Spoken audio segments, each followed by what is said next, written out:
Saudara, Tuhan bilang gini, buat anggur campur sama air sama minyak. Semua tempat yang gak benar kamu lempar itu. Jadi saya buat kayak model es membo lah, tapi kecil-kecil ya, plastik saya ikat. Isinya air, minyak, saudara, sama perjamuan. Terus kemudian saya jalan, wah ini lihat nih, tempatnya gak benar, saya lempar tuh, jeder, milik Tuhan. Dibersihkan, ditahirkan, ditebus, jadi punya Tuhan. Yang berbahagia ialah mereka yang mendengarkan firman Allah dan yang memeliharanya.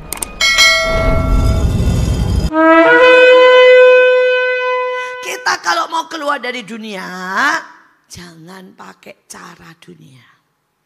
Jangan mikir kayak dunia mikir. Dunia mikir bilang begini, ngapain nabur? Orang miskin banyak, selalu banyak.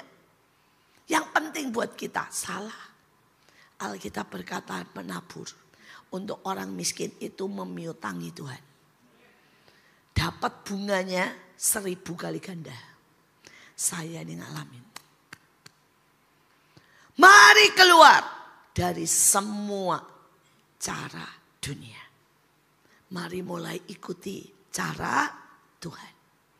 Saudara, cara mikir dunia keluar. Saudara, dunia ini punya cara mikir yang sering kali saudara menyesatkan. Mereka dunia bilang begini, pokoknya ya jangan miskin. Kalau miskin nanti dihina orang. Saudara, itu cara dunia. Loh, Alkitab padahal bilang yang empunya kerajaan surga itu yang miskin, betul kan? Nah, berbahagialah orang yang miskin di hadapan Tuhan. Karena mereka lah yang mempunyai kerajaan surga. Saudara, bisa enggak kita pindah dari cara mikir dunia kepada cara mikir Tuhan? Bisa enggak kita memilih? Mungkin ya kalau ada ibu-ibu di sini atau bapak-bapak, adik-adik yang milihnya kalau setiap kali nganggur nonton, ya, kemudian gosip, kemudian mungkin game. Saudara pindah bisa enggak? Setiap kali ada waktu doa, deklarasi, nyembah, belajar keyboard, belajar nari, pakai buat Tuhan. Saudara, ini berubah dari cara dunia kepada cara Tuhan. Maka ayatnya bilang, keren ayatnya. Maka kamu dicangkokkan ya di gunung Tuhan. Saudara, dan ujungnya apa? Tuhan yang akan memerintah hidupmu selama-lamanya. Saudara, dalam hidup saya ini cuma ngikutin yang Tuhan mau. Ya. Saya biarkan Tuhan memerintah Mahanaim, memerintah keluarga saya, memerintah saudara seluruh Bekasi. Hari itu saya masuk ke kota Bekasi, saudara, namanya masih Bekasi. Tapi Tuhan bilang begini, waktu saya masuk 30 tahun yang lalu, itu Bekasi, saudara ya, kota nomor 1 paling jahat. Pembunuhan, mutilasi, semua terjadi. Saudara, itu kota nomor 1 paling kotor. Seluruh sampah dibuang ke situ. Saudara, itu kota nomor 1 paling intoleran. Saudara, saya datang 20 gereja di bumi hanguskan, dibakar. 5 pendeta dipukulin. Mereka mau jadi kota syariah. Tapi saya belajar taat. Tuhan bilang, nak, rubah kota ini. Tuhan, gimana ngerubahnya? Saya ini siapa? Tuhan bilang, deklarasi setiap hari. Kota ini bukan kota Bekasi, Bet kasih. Bet itu rumah, kasih itu cintanya Tuhan. Saudara, saya berdiri di depan, saudara ya, wali kota, ya nggak benar-benar di depan, tapi ini kantornya, saya di seberangnya, doa dalam nama Yesus. Jadi kota iman, jadi kota tentara, jadi kota Bet kasih. Saudara, hari ini saya melihat keajaiban Tuhan. Kota saya nomor 6 paling bersih. Kota kami nomor 2 paling toleransi. Saudara, dan dari kota paling jahat, sekarang kota saya nomor 1 paling apa? Paling diminati. Karena berkembang dalam segala aspek. Tuhan bisa pakai saudara merubah apapun. Merubah kota, merubah desa, merubah perusahaan, merubah hidupmu, merubah satu sekolah. Tapi kalau saudara membiarkan Tuhan memerintah dalam hidup kita. Tapi kalau kita sekolah, ya udah pokoknya sekolah kan. Kita tidak sedang berpikir Tuhan memerintah kita. Tapi kita pikir ini ya sekolah. Saudara kalau kerja, saudara pikir ini kerja. Saudara kalau saudara dimanapun, saudara pikir ya sudah ini hidup saya. Salah. Saudara harus tahu, saudara diperintah oleh Tuhan setiap hari. Dan setiap hari tanya yang Tuhan suruh. Saudara, ini saya sedikit share supaya saya berdoa. Saya merubah kota saya, keluarga dan semua lingkungan dalam 30 tahun. Saya berdoa saudara merubah kota, lingkungan, perusahaanmu. Bukan 30 tahun, 3 tahun saja. Amin. Semua akan berubah saudara. Kalau saudara setiap hari nanya Tuhan. Saudara tiap hari aja nanya Tuhan, simpel kok. Hari itu saya bilang ini, Tuhan hari ini apa? Tuhan bilang ini, deklarasi di luar sekeras-kerasnya. Saya keluar sendirian saudara. Waktu itu di kota saya belum ada pasukan. Belum ada teman. Saya di luar deklarasi teriak lagi. Dalam nama Yesus, kota ini jadi kota iman, kota tentara, kota Tuhan, kota kemuliaan. Saudara saya begitu. Terus Tuhan bilang begini, nak doling. Doa keliling, tanah yang kamu injak jadi milikmu. Saya bilang amin. Apa yang harus saya buat Tuhan? Waktu itu ya saya belum kenal Tumen. Saudara Tuhan bilang gini, buat anggur campur sama air sama minyak. Semua tempat yang gak benar kamu lempar itu. Jadi saya buat kayak model es membo lah, tapi kecil-kecil ya, plastik saya ikat. Isinya air, minyak, saudara sama perjamuan. Terus kemudian saya jalan, wah ini lihat nih. Tempatnya gak benar, saya lempar tuh. Jeder, maksudnya milik Tuhan. Dibersihkan, ditahirkan, ditebus. Jadi punya Tuhan. Udah saya begitu. Saya kelilingi loh saudara. Kalau saudara tanya Bu Tumen itu apa? Yaitu gara-gara itu kan susah ya. Bawanya berat, repot. Ya. Saudara nanti kalau pecah, basahin semua. Jadi saya mulai bilang Tuhan tak jadiin satu aja ya. Supaya kan itu tindakan profetik itu cuma tanda. Tindakan profetik itu bukan bendanya yang sakti. Tapi imanmu yang membuat jadi. Tapi seluruh Alkitab itu profetik ya. Naaman nyelam itu profetik enggak? Profetik. Memangnya Sungai Yordan sakti? Ya enggak. Saudara perjamuan kudus itu profetik enggak? Profetik. Memangnya anggurnya darah Yesus? Ya enggak, iman. Saudara Tuhan Yesus basuh kaki itu profetik enggak? Profetik. Tuhan Yesus ngasih lumpur. Saudara di mata orang buta. Terus suruh nyuci, profetik enggak? Profetik. Saudara tapi bukan lumpurnya yang sakti. Iman dan ketaatan yang membuat itu jadi. Karena itu saya bilang begini, aduh repot ya Tuhan, bawa segitu banyak berat. Jadi akhirnya saya jadiin satu saudara. Anggur saudara ya, nah kan ada rotinya, berarti kan ada tepungnya. Anggur, tepung, air sedikit. Saudara kemudian saya kasih tambah garam karena kamulah garam dunia. Ya sudah saya buat kecil-kecil, dah sekarang enak. Nek ngantongi cili, ya, ngelemparnya dalam nama Yesus sudah tinggal. Tapi imannya tetap harus besar. Profetik itu nggak perlu gede-gede kecil aja nggak apa-apa. Tapi imanmu harus besar. Dan saudara hari itu saudara saya lakukan itu. Dan saudara mau tahu semua tempat maksiat, semuanya ditutup. Ada yang kebakaran. Ada yang ditutup. Saudara ada yang diserbu. Ada yang ketahuan buat bom. Semua ditutup. Dan hari ini kota saya jadi kota bed kasih. Penuh kasih. Tidak ada satupun aliran keras di tempat kami. Semuanya toleransi. Kita punya Tuhan yang ajaib. Bagian saudara cuma apa? Taat. Ya. Dan ini merubah hidupmu semuanya. Bukan cuma soal kota, juga soal ekonomi. Saya mau saudara, mau yang tua, yang muda harus percaya. Tuhan tidak pengen kita miskin. Tuhan mau kita kaya.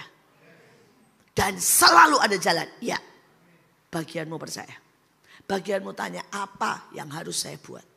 Ini soal kecil ya. Saudara, ini contoh-contoh. Hari itu saudara, Tuhan bilang begini. Kamu doakan si A. Ya, donatur. Saudara, saya tuh tidak kenal dan tidak ketemu dan tidak tahu. Tapi Tuhan suruh doakan dia. Saya lihat dia waktu itu di koran, bayangin. Saya mulai tumpang tangan, saya doain Tuhan supaya terima Yesus. Supaya bertobat, supaya begini-begini. Saya doain. Lu Tuhan suruh berdoain. Saudara, tiba-tiba terjadi apa?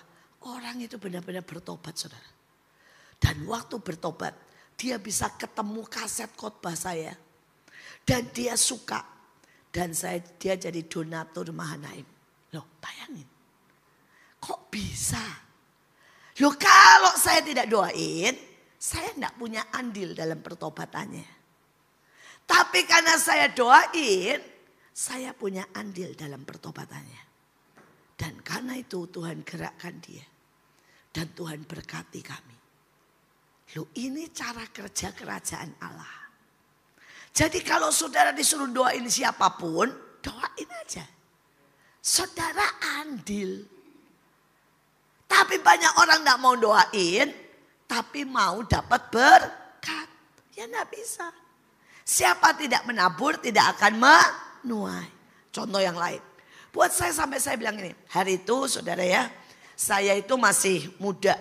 Saya baru kelas 3 SD. Tiba-tiba ada Ibu Hartanti datang. Dan dia bilang, saya punya panti asuhan di desa. Punya anak-anak asuh di desa. Baca buku aja tidak bisa. Tidak punya buku. Saudara, dan tiba-tiba itu kena di hati saya. Pak, saya bilang saya harus kasih. Saya kumpulin semua buku bekas. Saya kumpulin semua buku cerita. Saya kumpulin buku saya yang sudah saya pakai nulis. Tapi belakangnya bersisa. Kalau semua saudara tahu ya, kalau kita tahun ajaran baru kan kita semuanya mau pakai baru. Kan pasti masih banyak yang bersisa. Saya kumpulin. Saudara, saya gunting, tapi saya sisain sedikit. Jadi masih ada sisanya, jadi tidak lepas. Sisanya yang belakang saya biarin. Saya kirim. Saya bilang begini, Pak, saya pokoknya mau kirim ke desa. Saudara, papa saya bilang ini, kamu ini loh. Semua buku mau dikirim. Ya, semua buku. Sampai buku-buku tulis yang tinggal beberapa lembar. Saudara ya, saya pokoknya beresin semua, saya kirim. Saudara dan papa saya bantu.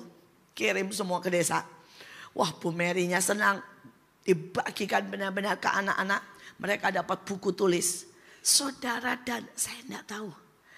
Tiba-tiba saya punya pelayanan rumah singgah. Dan hari itu murid-murid saya butuh buku. Hari itu saya belum kenal Pak Singgi loh. Tiba-tiba istrinya dan bapak bilang, Bu, saya kirim 10.000 buku tulis. Saya bilang, hah? Saya memang butuh, benar-benar butuh 10.000. Kenapa? Anak asuh saya lebih dari 3.000. Kalau satu anak 5 buku aja saudara hitung sendiri berapa. Ya. Saudara, sedangkan di sekolah kan tidak cuma butuh 5 buku tulis kan. Butuhnya bisa 20 kan. Saudara, dan saya bilang, aduh terima kasih. Saudara bayangkan, nah waktu saya dapat dari Pak Singgi. Saya bilang ini, Tuhan luar biasa gratis. Tuhan bilang, nak, benih yang kamu tabur waktu kamu kelas 3 SD. Hari ini berbuah lebat. Jadi anak-anak jangan pernah ya berpikir bahwa saya masih kecil, nanti saja. Apa yang ada padamu tabur. Saudara, itu akan berhasilkan luar biasa. Jangan pernah saudara merasa berkata gini, saya bisa apa? Saya dapat satu lagi kesaksian. Saudara, dia nenek-nenek sudah tua, umurnya 75, miskin banget. Tapi tiba-tiba dia kenal Tuhan, dilawat Tuhan dari Buddha. Ya. Saudara, dan nenek ini ajaib sekali. Saudara, dia bilang begini sama saya, Bu, saya ini sudah tua kan 75. Jadi saya bisa pelayanan ke pelacur. Kalau ibu yang pelayanan ke pelacur nanti ditawar. Nah, itu waktu saya masih umur 40-an ya. Saudara, ya ditawar. Kalau sekarang saya sudah hampir 60. Saya ini sudah hampir 60, Bu. Saudara ya, mungkin ya sudah tidak ditawar. Tapi kalau dulu 40-an masih bisa ditawar saya. Saudara, ini nenek-nenek bilang, Ibu nanti bahaya kalau pelayanan di pelacur. Nanti ditawar, nanti isunya macam-macam. Kalau saya kan sudah kempot, sudah 75. Siapa yang mau nawar? Siapa yang mau gosipin, katanya. Saya sampai kaget gini, wih ibu ajaib. Saudara, saya bilang amin, Bu. Ayo doakan saya, Bu. Saya mau belusukan di tempat pelacuran. Supaya mereka kenal Tuhan. Saudara, saya doain tumpang tangan. Dia benar-benar belusukan di tempat pelacuran yang maaf kata ya. Di 5.000, 10.000. Saudara, mereka jadi pelacur jalanan, pelacur nightclub dan sebagainya. Saudara, ibu ini injili. Setiap hari dia menangkan mungkin 10. Saudara, 5 setiap hari. Dia pelukin pelacur. Saudara, ketika dia kerjakan itu, orang bilang bodoh banget sih. Apaan sih nenek-nenek diusir, diomongin, dibilang aneh. Bayangin tiap malam keluar, saudara. Ya, kerjanya buat nemui pelacur-pelacur itu. Tapi saudara mau tahu, dalam waktu singkat loh saudara. Tiba-tiba saudara, orang ada yang ngasih dia mobil. Sampai saya bilang ini, hah? Orang ini bilang ini, Bu, saya sudah perhatikan. Ibu tiap malam nginjil. Saya ini sebenarnya jadi dia laki hidung belangnya. Begitu lihat perempuan ini dia bisa nangis. Padahal ibu ini enggak ngapa-ngapain dia. Melayaninya pelacurnya. Yang nangis laki hidung belang. Anak Tuhan tapi ada di nightclub. Saudara, dia bisa nangis. Dia bilang, Tuhan ampuni aku, ampuni aku. Saudara, dan dia datangin ibu ini. Ngasih mobil saudara. Sampai ibu ini bilang, saya enggak bisa naik mobil Pak, enggak usah. Dia bilang, enggak apa-apa Bu. Ini uang pokoknya ibu atur aja. Akhirnya diatur buat beli renovasi rumah. Saudara, ibu ini beli motor. 75 naik motor. Duduk saudara. Kemana-mana. Hari ini hidupnya diberkati saudara. Saudara, semua diberkati. Dia bilang ini, Bu, saya ini kerjaan kan cuma begini ya. Melukin pelacur. Loh, ibu ini enggak ngomong gini, bertobatlah, enggak loh saudara. Dia datengin pelacur, dipeluk. Iya, aku ngerti. Didoain. Saya doain ya. Supaya nasibmu berubah. Cuma itu yang dia buat. Tuhan Yesus bisa merubah nasibmu. Cuma itu yang dia buat. Saudara, Tuhan rubah hidupnya total. Saya tidak tahu dengan saudara. Tapi kita punya Tuhan yang selalu ingin membawa kita kepada apa? Gunungnya yang kudus. Tapi kita harus keluar dari cara yang lama. Cara dunia. Untung rugi. Maunya yang enak. Alkitab berkata adalah kehormatan. Kalau boleh menderita bagi Kristus. Amin. Nah, ini cara Kristus. Cara Kristus. Yang amin yang tua, yang muda ndak amin. Saya berdoa berubah. Kita lihat parade yang ketiga. Saudara, parade tentara atau perang. Ya, menghapuskan surat utang oleh ketentuan hukum yang mendakwa mengancam kita. Ia melucuti pemerintah, penguasa, menjadikan mereka tontonan umum dalam kemenangannya atas mereka. Bahasa lain, the message, semua dosa diampuni. Catatan kelam dihapuskan. Surat perintah penangkapan yang lama dibatalkan. Dia melucuti semua penguasa semesta. Spiritual tyrant. Semua yang kejam, penganiaya, semua yang tidak adil. Dari otoritas palsu di atas kayu salib. Menggiring parade mereka dengan telanjang di jalan-jalan. Saudara, saya tahu di sini tidak banyak yang suka perang. Kecuali Bu Elizabeth dan teman-teman. Ya. Tapi saya mau ngomong ya. Saudara, ini parade perang bagian kita. Saudara suka tidak suka, iblis itu ada di sekitar kita. Dia menguasai dan dibilang dia itu kayak tiran. Ya, dia dikatakan di situ, saudara ya. Kalau saudara tadi baca, semua itu mereka kejam, penganiaya dan tidak adil. Kalau saudara tidak sungguh-sungguh belajar perang, hidupmu akan mengalami dianiaya iblis. Saudara akan mengalami ketidakadilan. Saudara akan mengalami hal-hal yang tidak enak, kejam. Lawang iblis datang untuk mencuri, membunuh dan membinasakan. Tuhan datang untuk membuat engkau hidup dalam berkelimpahan.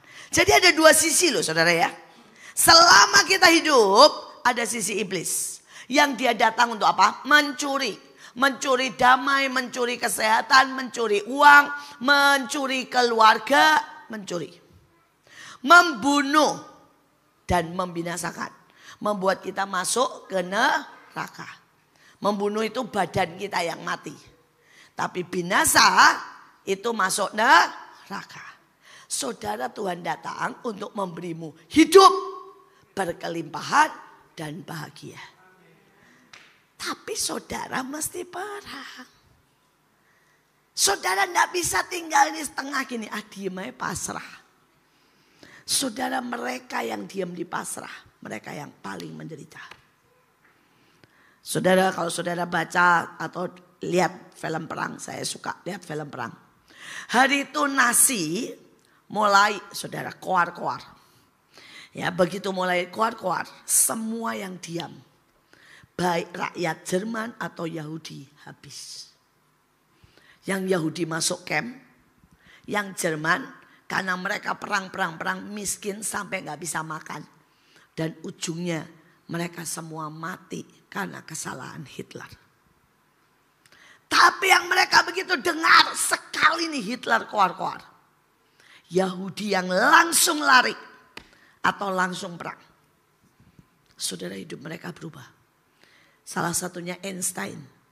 Einstein begitu dengar Hitler koar-koar, dia langsung pindah ke Amerika. Dia bilang ke Amerika begini, saya tidak mungkin ada di Jerman dan membantu monster. Saya mau membantu Amerika selama Amerika melakukan yang Tuhan mau. Loh, jelas.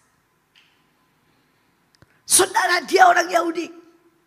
Begitu dia dengar langsung nggak diem. Saudara, beberapa orang Yahudi yang perang. Saudara, mereka langsung, saudara ya, perang itu macam-macam. Saudara, mereka ada yang langsung bikin apa? Ekspedisi.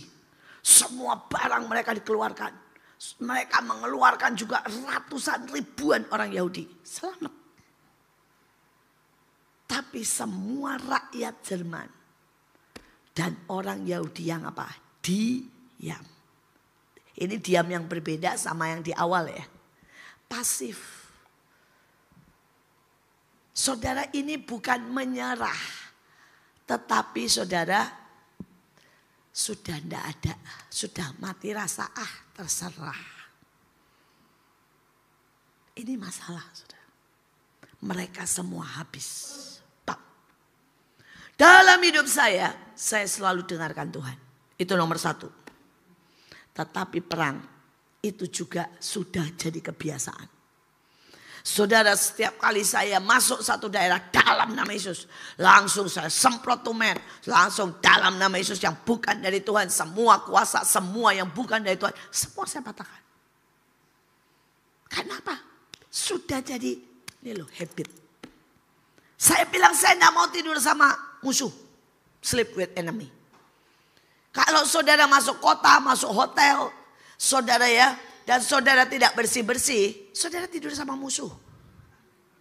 Malam dibisikin, ya kamu gak dicintai, kamu miskin, kamu bodoh. Pagi-pagi bilang, iya saya ini kenapa ya miskin, bodoh.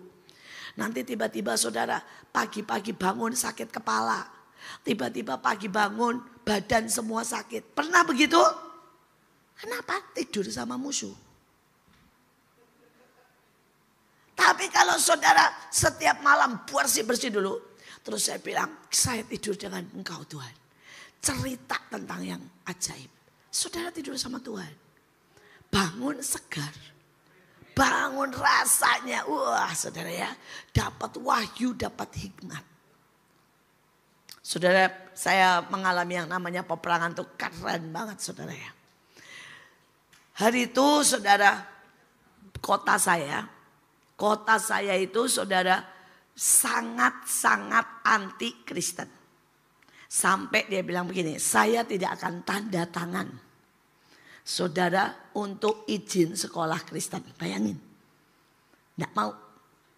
Yang kedua, saudara mereka bilang begini, kalaupun dapat jatah apapun bantuan pemerintah, saya tidak akan kasih 1% pun. Karena saya anti Kristen. Kami perang. Saudara langsung itu wali kotanya ya ketangkep karena saudara dia korupsi. Yang naik teman sekelasnya orang Mahanaim. Kalau saudara kenal Ibu Puji, teman sekelasnya Ibu Puji. Saudara bayangin, teman sekelasnya pertama kali naik langsung datang ke Mahanaim sowan. Bilang apa? Kita kerjasama ya. Dari yang enggak mau, tanda tangan aja enggak mau, enggak ngasih 1% pun, sowan. Kita kerjasama. Saudara setelah itu belum cukup itu. Hari ini saudara, keuangan bos, keuangan sosial, semua kami yang ngurus. Jadi kami ini terima brok dari pemerintah, kami yang ngatur kemanapun. Saudara bisa bayangkan. Ini namanya perang. Hasil perang.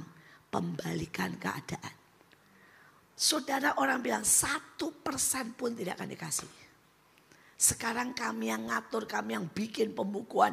Kami yang bagi sesuai kebutuhan. Saya berdoa saudara ngerti. Perang itu dahsyat saudara. Tapi banyak anak Tuhan masih bodoh, masih malas dan tidak menggunakan semua senjata. Nanti kalau udah tanya begini sama saya, Bu perang bagaimana? Saya suka bilang gini, cari di YouTube, itu pelajaran 30 tahun yang lalu. Saya bilang, bayangin itu perang, saya ngajar rutin perang, itu 20 tahun yang lalu. Tapi masih banyak sekali yang tidak belajar sungguh-sungguh. Saya tanya gini, perjanjian tahu enggak? Enggak. Meterai tahu enggak? Enggak. Mengikat tahu enggak? Enggak. Melepaskan tahu enggak? Enggak. Menetapkan tahu enggak? Enggak. Senjata ya apa saja tahu enggak? Enggak. Yang patok itu gunanya apa tahu enggak? Enggak. Ya. Sekolahnya butuh saudara ya lama saudara. Kalau suruh nerangin sekarang ya enggak selesai saudara ya. Saya bilang udah cari di YouTube kalau mau. Tapi itu pun tidak dikerjain. Jadi hidupnya banyak orang dia apa? Diambil iblis. Lu namanya mencuri kan. Jatahmu 1 juta. Kamu cuma terima 100.000. Kenapa? Dicuri. Kamu jatahnya umurnya 30 tahun. Sehat. Sampai maksudnya dari sekarang tambah 30 tahun. Sehat. Dicuri. Bisa tinggal saudara. 10 tahun sudah sakit-sakitan. Mata katarak lah, pinggang sakit, badan sakit, semua sakit. Saudara ini kerjaan iblis. Saya sampai berani berkata, bayangin waktu itu COVID, semua sakit. Saya bilang enggak itu pekerjaan iblis. Saya bilang Alkitab berkata dengan jelas. Yang namanya saudara demam diusir kok sama Tuhan. Betul kan? Jadi kenapa kita tidak bisa lakukan? Saudara. Dan 3 tahun COVID. Saya tidak pernah kena. Setiap mulai keras gini. Kok badan tidak enak. Dalam nama Yesus pergi.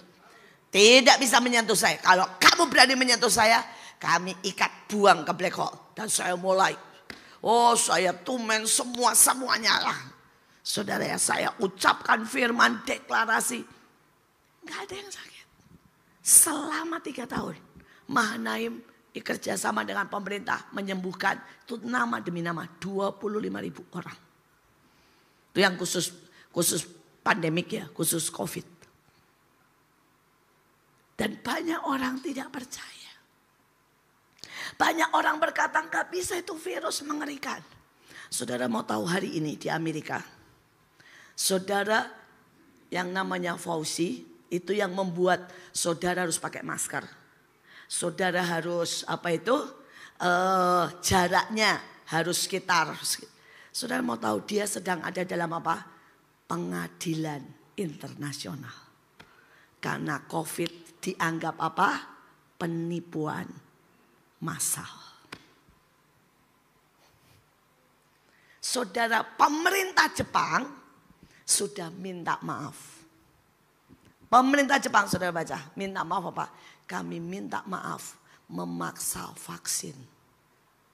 Karena vaksin menyebabkan kanker.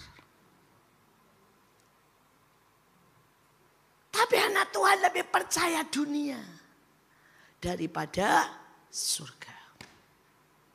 Loh, surga jelas bilang kok oleh bilurnya kita sudah sembuh. Amin. Saudara, tapi anak Tuhan suka lebih percaya oleh vaksin kita sembuh. Siapa bilang? Saudara, ada kuasa dalam darah Yesus. Ada kemenangan. Tapi apakah saudara ini pakai? Ya sekarang ini anggaplah ya. Saya punya anak, saudara 2 yang bersama saya, 1 di surga. Saya punya cucu 2. Saudara di rumah itu banyak makanan. Ya, banyak hal. Sampai saudara, karena saya setiap kali mereka datang, saya mau mereka gak susah. Pakaian semua saya sediain. Jadi mulai dari maaf kata celana dalam, sampai baju, sampai rok, sampai piyama, semua ada. Buat 2 anak saya dan 2 cucu saya. Tapi hampir banyak hal yang mereka gak pakai. Mereka datang, cuma pulang, gak pakai. Ya kan saya gak bisa paksa mereka pakai, betul gak? Saudara, mereka datang, mereka bawa makanan sendiri dan gak makan yang sudah saya sediakan. Saya juga gak bisa paksa. Bisa mengerti ya? Ujungnya apa? Mereka gak nikmati apapun yang saya sediakan kan? Saudara, tapi mungkin kita bilang kenapa begitu? Ya itulah manusia. Tuhan sudah menyediakan semua. Tapi saudara gak ambil. Ya enggak mungkin toh saya ambilin baju Stephen pakai, kan enggak mungkin. Saya cuma bilang sama mereka semua sudah tersedia. Tapi perkara mereka pakai atau tidak, mereka nikmati atau tidak, itu pilihan pribadi, lepas pribadi. Dan banyak orang tidak memakai senjata yang Tuhan beri. Mereka tidak memakai otoritas yang Tuhan beri. Mereka tidak memakai karunia yang Tuhan beri. Mereka tidak memakai kekuatan yang Tuhan beri. Mereka tidak memakai talenta yang Tuhan beri. Dan ujungnya susah payah. Ya, ini salah satu contoh lagi supaya saudara mudeng. Saudara, hari itu saya bilang sama salah satu orang saya. Dia mau bikin arak-arakan di sebuah kota. Nah kebetulan saya ini kenal saudara. Kenal dari atas ya. Saudara, saya kenal wali kotanya. Saya kenal bagian departemen Pedanka. Saya kenal saudara. Sampai saya kenal saudara donatur di sana. Orang kayanya di sana. Saya ngomong, saya ini kenal wali kota ini. Saya kasih sudah namanya, nomor teleponnya. Tapi pada waktu dia pergi, saudara, dia takut, dia sungkan, dia malu. Dia nggak pakai saudara, dan dia buat apa? Acara kecil di desa. Karena duitnya dia cuma punya 3-4 juta. Dia cuma buat acara kecil di desa. Saudara, mungkin dia ngundang sekitar 500 orang. Dan dia bangga. Dia bilang begini, Bu, saya enggak pakai semua fasilitas. Saya bikin acara sendiri pakai uang saya sendiri 500 orang. Saudara bilang, saya kasih tepuk tangan atau saya marahin? Saya marahin. Saya bilang gini, kalau kamu pakai fasilitas, kamu bisa bikin 20.000. Nggak usah pakai uangmu. Nama Tuhan dimuliakan. Ada 20.000 anak yang mungkin diselamatkan. Kamu bisa masuk sekolah-sekolah gratis. Kamu bisa bikin di lapangan terbuka. Dan kamu bangga karena kamu pakai cuma kamu bikin 500 orang. Itu masalah. Itu bukan prestasi. Itu kebodohan. Bisa mengerti? Tapi anak Tuhan seperti itu. Ada fasilitas Tuhan. Ada kuasa Tuhan. Ada saudara karunia dari Tuhan. Ada berkat Tuhan. Ada saudara yang namanya open door atas nama Tuhan. Dan saudara tidak pakai. Dan saudara berkata begini, Tuhan saya hidup pas-pasan, sakit semua, saya baik-baik loh. Tuhan bilang tidak begitu nak caranya. Ya. Pakai yang aku sediakan. Salah caramu. Kalau saudara tidak perang dan tidak pakai yang Tuhan sediakan. Nah, saya berdoa setiap kita pakai. Saya ini salah satu lagi nih, contoh lagi supaya saudara ini nangkep ya. Bahwa saudara tidak pakai semua yang Tuhan kasih, itu bikin masalah. Itu bukan baik. Ya. Saudara, saya itu selalu bikinin jubah buat cucu saya. Dan saya bikinin baju bagus-bagus saudara buat cucu saya. Dua-duanya. Tapi mereka cuma mau pakai baju bagus itu kalau mood. Kalau enggak mood pakainya apa? Daster. Ya, maunya daster yang enak kalau perlu kutangan. Itu saudara ya. Cuma modelnya kaos. Saudara dan kemudian nari pakai kaos. Pakai yang murah. Kadang-kadang saya gini. Aduh. Bikin malu aja. Kayak ibu ini enggak bisa beliin. Saudara kalau mau tahu jubah dia itu selemari. Semua warna ada. Saudara semua baju perjanjian semuanya ada. Saudara komplit. Tetapi kalau dia lagi mood dia pakai. Kalau enggak saudara ya mintanya apa? Kaos yang sudah lama dipakai yang dingin. Saudara terus nari pakai daster. Kesege ya saudara bisa bayangin. Sampai kadang-kadang ini aduh.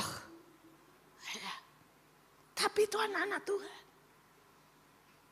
Di roh Tuhan kerjakan, Tuhan sediakan semua buat saudara. Tapi sangat banyak anak Tuhan yang tidak pernah pakai. Gak mood. Saya gak bisa perang. Saya gak mau deklarasi. Rasanya gak enak, aneh teriak-teriak. Saya apalagi doain orang.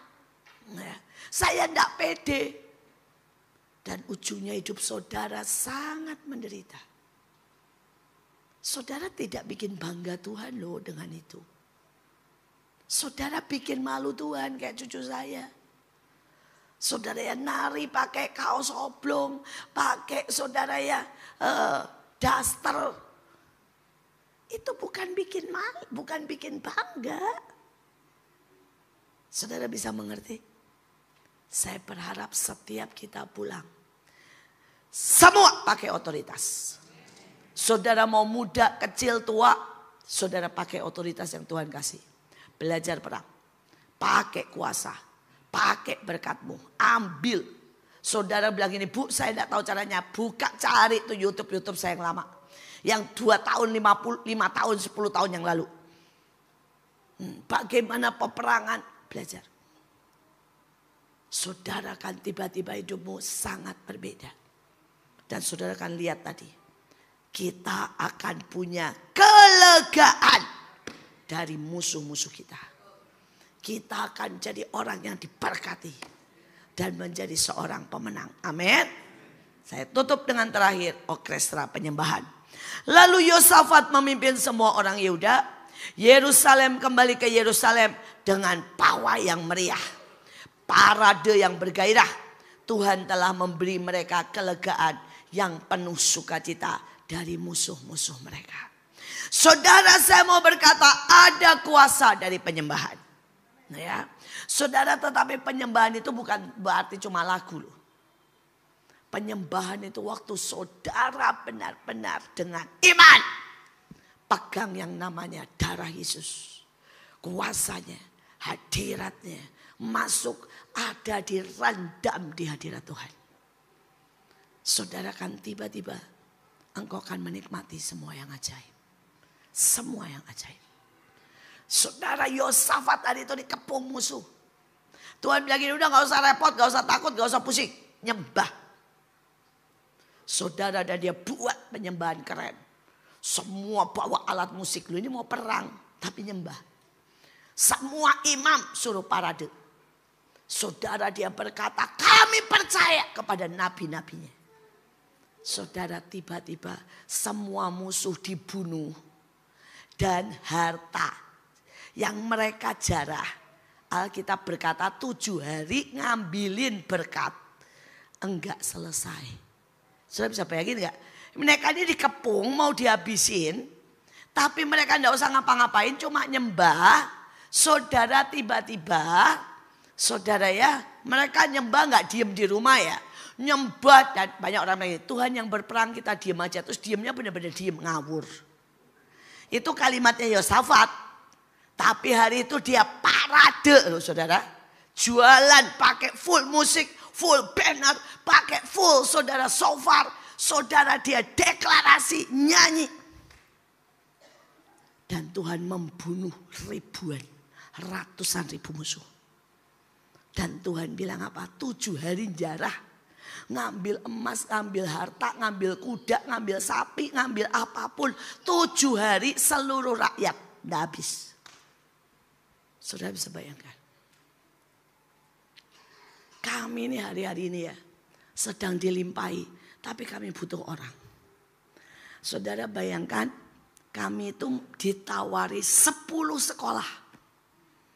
10 sekolah berkata, tolongi kami.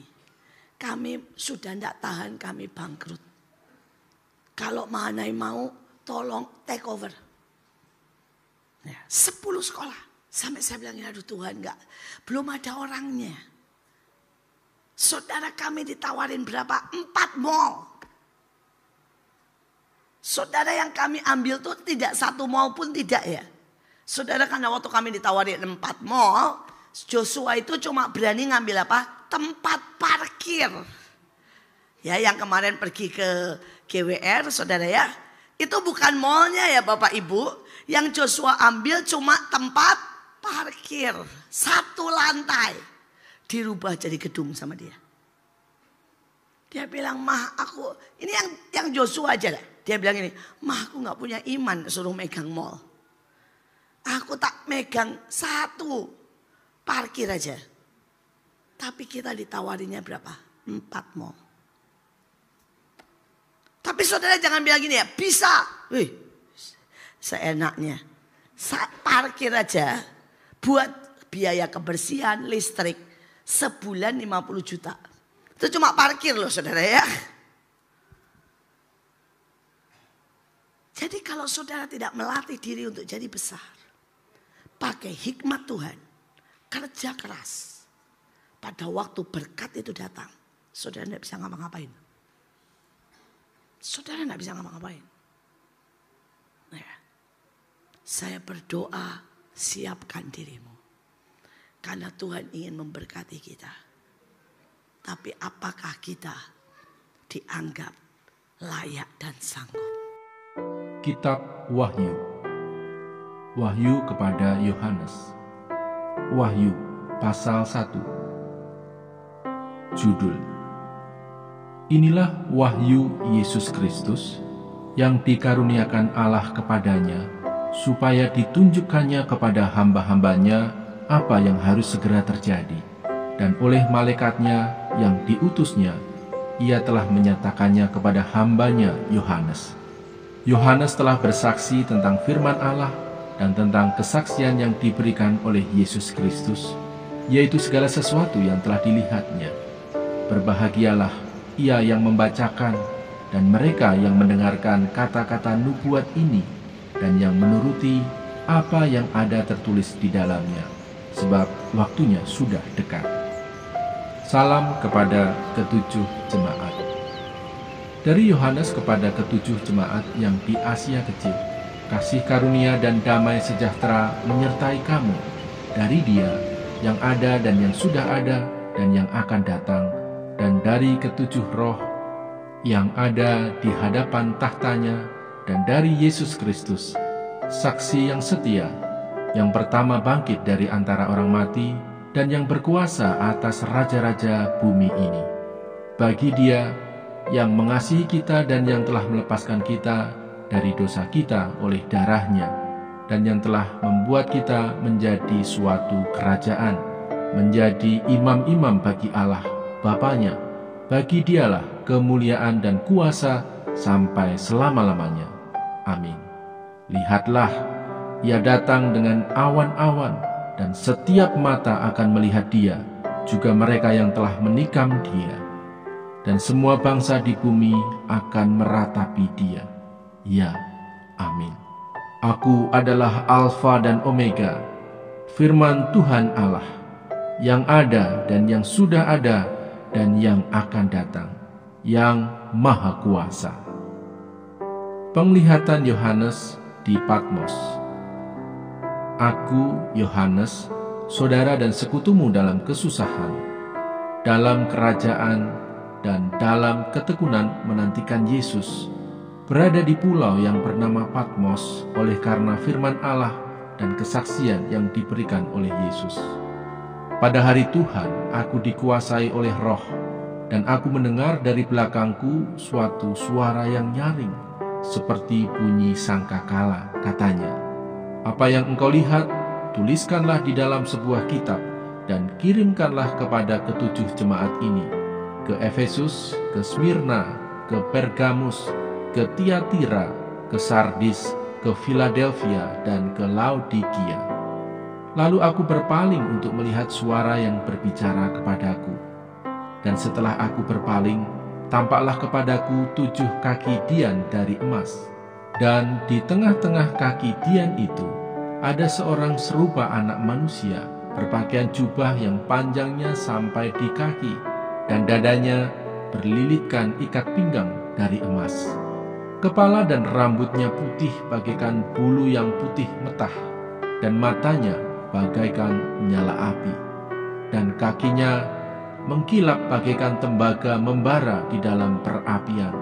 Suaranya bagaikan desau air bah, dan di tangan kanannya ia memegang 7 bintang, dan dari mulutnya keluar sebilah pedang tajam bermata 2, dan wajahnya bersinar-sinar bagaikan matahari yang terik. Ketika aku melihat Dia, tersungkurlah aku di depan kakinya, sama seperti orang yang mati. Tetapi Ia meletakkan tangan kanannya di atasku, lalu berkata, "Jangan takut, aku adalah yang awal dan yang akhir dan yang hidup. Aku telah mati, namun lihatlah, aku hidup sampai selama-lamanya, dan aku memegang segala kunci maut dan kerajaan maut. Karena itu, tuliskanlah apa yang telah kau lihat, baik yang terjadi sekarang maupun yang akan terjadi sesudah ini, dan rahasia ketujuh bintang yang telah kau lihat pada tangan kananku, dan ketujuh kaki dian emas itu. Ketujuh bintang itu ialah malaikat ketujuh jemaat, dan ketujuh kaki dian itu ialah ketujuh jemaat."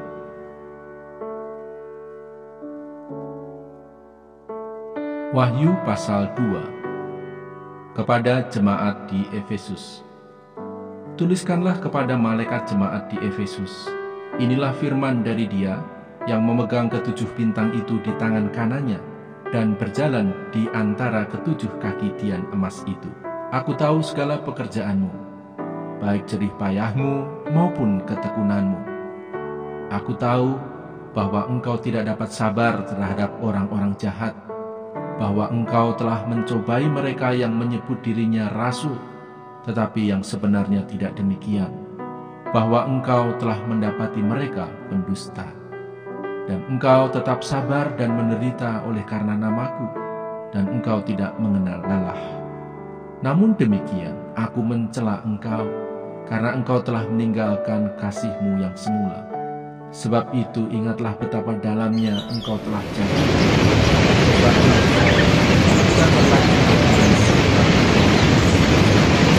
Tidak demikian, aku akan datang kepadamu, aku akan mengambil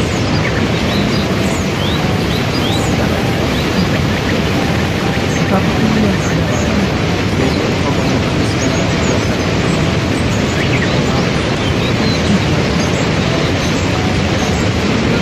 tidaklah apa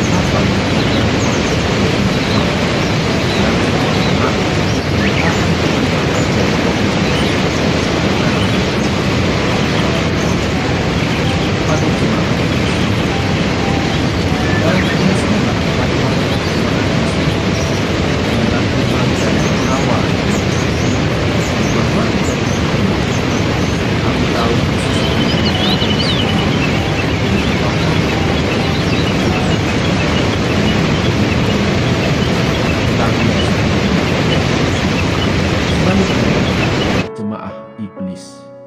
Jangan takut terhadap apa yang harus engkau derita. Sesungguhnya iblis akan melemparkan beberapa orang dari antaramu ke dalam penjara supaya kamu dicobai dan kamu akan beroleh kesusahan selama 10 hari. Hendaklah engkau setia sampai mati, dan aku akan mengaruniakan kepadamu mahkota kehidupan. Siapa bertelinga, hendaklah ia mendengarkan apa yang dikatakan Roh kepada jemaat-jemaat. Barang siapa menang, ia tidak akan menderita apa-apa oleh kematian yang kedua. Kepada jemaat di Pergamus. Dan tuliskanlah kepada malaikat jemaat di Pergamus. Inilah firman Dia yang memakai pedang yang tajam dan bermata dua. Aku tahu di mana engkau diam, yaitu di sana, di tempat tahta iblis.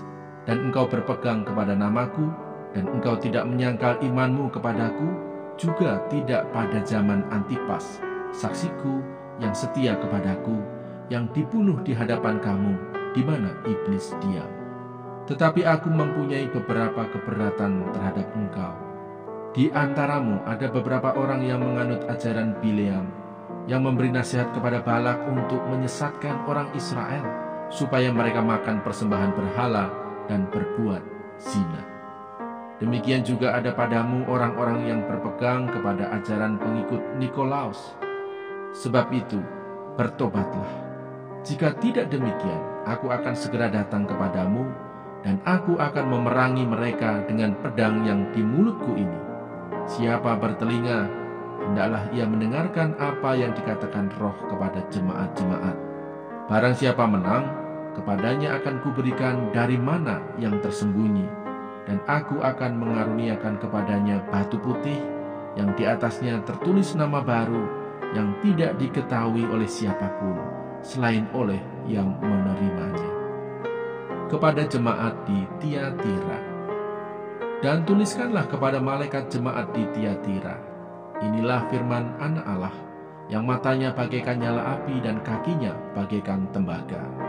Aku tahu segala pekerjaanmu, baik kasihmu maupun imanmu, baik pelayananmu maupun ketekunanmu. Aku tahu bahwa pekerjaanmu yang terakhir lebih banyak daripada yang pertama. Tetapi aku mencela engkau, karena engkau membiarkan wanita Izebel, yang menyebut dirinya nabiah, mengajar dan menyesatkan hamba-hambaku, supaya berbuat zina dan makan persembahan berhala. Dan aku telah memberikan dia waktu untuk bertobat, tetapi ia tidak mau bertobat dari zinahnya. Lihatlah, aku akan melemparkan dia ke atas ranjang orang sakit, dan mereka yang berbuat zina dengan dia akan kulemparkan ke dalam kesukaran besar, jika mereka tidak bertobat dari perbuatan-perbuatan perempuan itu. Dan anak-anaknya akan kumatikan, dan semua jemaat akan mengetahui bahwa akulah yang menguji batin dan hati orang, dan bahwa aku akan membalaskan kepada kamu setiap orang menurut perbuatannya. Tetapi kepada kamu, yaitu orang-orang lain di Tiatira, yang tidak mengikuti ajaran itu dan yang tidak menyelidiki apa yang mereka sebut seluk-beluk iblis, Kepada kamu aku berkata, aku tidak mau menanggungkan beban lain kepadamu. Tetapi apa yang ada padamu, peganglah itu sampai aku datang. Dan barang siapa menang dan melakukan pekerjaanku sampai kesudahannya, kepadanya akan kukaruniakan kuasa atas bangsa-bangsa, dan ia akan memerintah mereka dengan tongkat besi. Mereka akan diremukkan seperti tembikar tukang periuk, sama seperti yang kuterima dari Bapakku, dan kepadanya akan kukaruniakan bintang timur. Siapa bertelinga, hendaklah ia mendengarkan apa yang dikatakan Roh kepada. Yang berbahagia ialah mereka yang mendengarkan firman Allah dan yang memeliharanya.